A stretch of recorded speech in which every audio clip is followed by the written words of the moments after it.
video is a demo of the first project of the flying car Nanodegree, that is a backyard fire. You can check out the code in the description below, and to run it you simply activate the Conda environment and you open the backyard flyer inside the flying car simulator. This is an official simulator provided by Udacity, and you simply type Python 3 backyard flyer.py. Now I'll just zoom out a bit to show you the square that the drone is supposed to move in.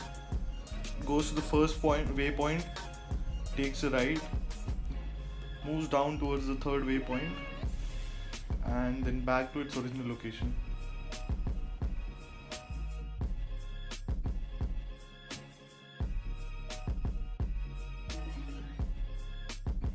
Thanks for watching.